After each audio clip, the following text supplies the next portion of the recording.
இப்போ நம்ம சென்னையில் பிரபலமாக இருக்க கோபு சித்தர் ஐயாவை பார்க்க வந்திருக்கோம். அவர் இப்போ ரீசெண்ட் டேஸில் சிவலிங்க மாலை அப்படின்னு சொல்லிட்டு ஒரு மாலையை வந்து போட்டிருந்தாங்க அவரோட சேனலில். ஸோ அதை பற்றி நம்ம விவரமாக தெரிஞ்சுக்கிறதுக்காக தான் இன்றைக்கி நம்ம வீடியோ எடுக்க வந்திருக்கோம். வணக்கம் ஐயா. ஸோ அந்த மாலை, சிவலிங்க மாலை இருக்கு இல்லையா, அது வந்து என்ன வேலை செய்யும் அப்படின்னா என்ன? இது வந்து சிவலிங்க மாலை அப்படின்றது வந்து இதுவரையில யாருமே பார்த்துடாத ஒரு விஷயம். இது வந்து பார்த்தீங்கன்னா வேற எங்கேயுமே கிடைக்கவும் கிடைக்காது. இது வந்து நமக்கு ஒரு ஒரு அற்புதமான ஒரு இடத்துல இருந்து ஒரு ஒரு உண்மையிலே அது வந்து ரொம்ப யாராலையுமே போக முடியாத ஒரு இடத்துல இந்த விஷயம் நமக்கு வந்து இது ரொம்ப மூலிகை சம்பந்தமான விஷயம். இந்த மாலை வந்து பார்த்தீங்கன்னா ஒரு தொழில் பிரச்சனை, ரொம்ப கஷ்டப்படுறாங்க, அவங்களுக்கு வந்து இந்த தொழில் வந்து ரொம்ப பாதிச்சு தொழிலில் பிரச்சனை இருக்குன்னா அவங்களுக்கு இந்த மாலை வந்து ரொம்ப வரப்பிரசாதமாக இருக்கும்.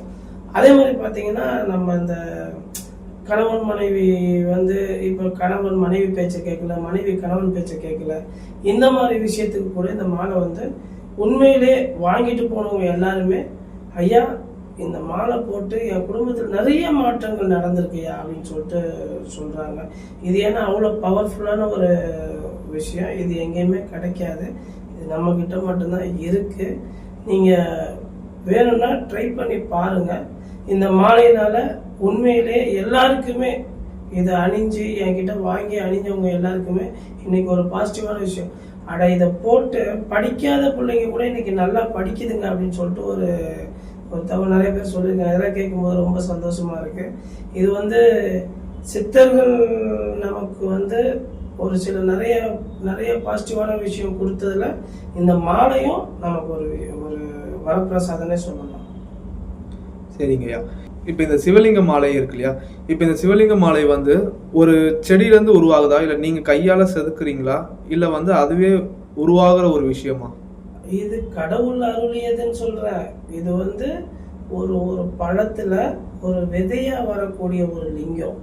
இது வந்து எல்லா இடத்துலையும் கிடைக்காது. எப்படி துளசிக்குன்னு ஒரு தனி மகத்துவம் இருக்கும், அந்த மாதிரி இந்த மணிக்கு இந்த மாலைக்கு ஒரு தனி மகத்துவம் இருக்கு.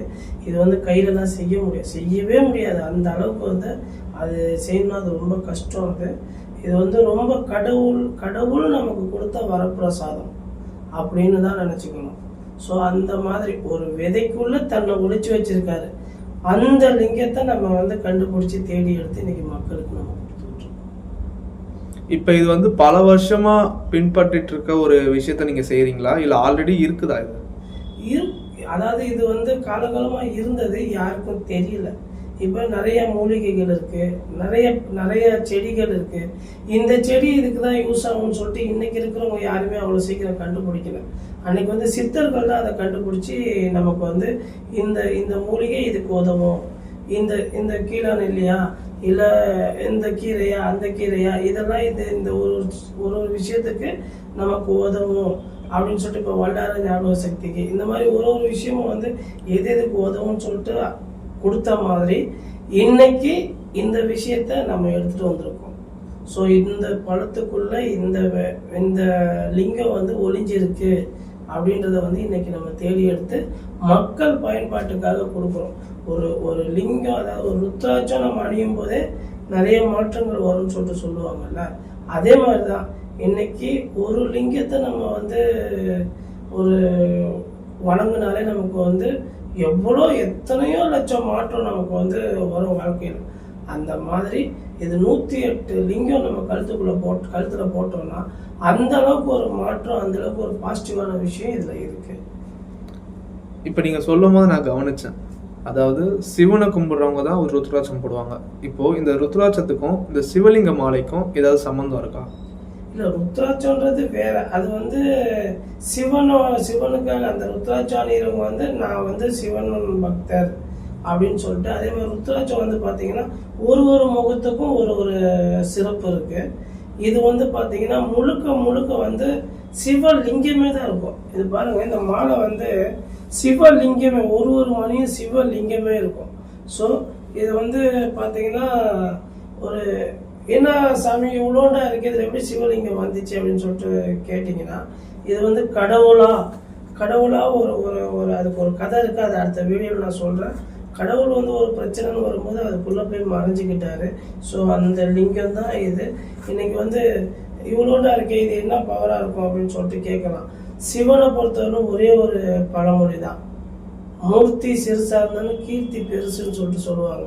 ஸோ அந்த மாதிரி இந்த ஒரு மணியும் கீர்த்தி நிறைந்த மணிகள். அதே மாதிரி இந்த மாலை வந்து பயங்கர எஃபெக்ட், பயங்கர பாசிட்டிவான விஷயம். உங்களை சுற்றி எந்த ஒரு நெகட்டிவும் அண்ட விடாம உங்களை சுற்றி ஒரு பாசிட்டிவான விஷயம். நான் மை வாங்கின சாமி, நான் அதை பண்ண சாமி, நான் இதை பண்ண சாமி, எதுவுமே ரிசல்ட் இல்லை சாமி, அங்கே போனால் இங்கே போனால் அங்கே ஏமாந்தேன் இங்கே ஏமாந்தேன் இப்படின்னு நினச்சவங்க எல்லாருக்குமே இந்த இந்த சிவலிங்க மாலை வந்து உங்களோட குடும்ப பிரச்சனை, வெளியில் இருக்கிற தடைகள், வியாபாரத்தில் இருக்கிற தடைகள், சின்ன சின்ன வியாபாரம் பண்ணுறவங்க எல்லாருமே இப்போ பூ வியாபாரம், ஒரு டிஃபன் கடை வியாபாரம், இந்த மாதிரி சின்ன சின்ன வியாபாரங்கள், சின்னதாக நான் ஒரு கடை வச்சுருக்கேன் சாமி, ஒரு டீ கடை வச்சுருக்கேன் சாமி, எனக்கு வந்து ஏற்கனவே நல்ல வியாபாரம் இருந்துச்சு சாமி, இப்போ வியாபாரமே இல்லை அப்படின்னு சொல்லக்கூடியவங்க எல்லாருக்குமே நிறைய பேர் இதை வாங்கிட்டு போய் இன்னைக்கு வந்து எனக்கு வியாபாரம் நல்லா இருக்கு சாமி, நல்ல ஒரு ரிசல்ட் சாமி அப்படின்னு சொல்றதை கேட்கும்போது எனக்கு உண்மையிலே சந்தோஷமா இருக்கு. இதெல்லாம் உங்களுக்கு கொடுத்து உங்களை வந்து நான் ஒரு பிரச்சனைல இருந்து காப்பாத்துறேன் அப்படின்னும் போது எனக்கு மன நிறைவா இருக்கு. சரி சார், இப்போ நீங்கள் சொல்கிறதெல்லாம் கேட்கும் போது ஒரு வருஷத்துக்கு முன்னாடி எப்படி கருங்காலி வந்து டக்குன்னு பூம் ஆச்சு. ஒரு வருஷம் இல்ல, அது ஒரு 5 வருஷமா இருக்கு. ஓகே, இப்போ டக்குன்னு பூம் ஆச்சு, எல்லாருமே கருங்காலி. இந்த நிகழ்ச்சியை பற்றிய உங்கள் கருத்துக்களை கீழிருக்கும் தொலைபேசி எண் மற்றும் மின்னஞ்சலில் தெரிவிக்கலாம்.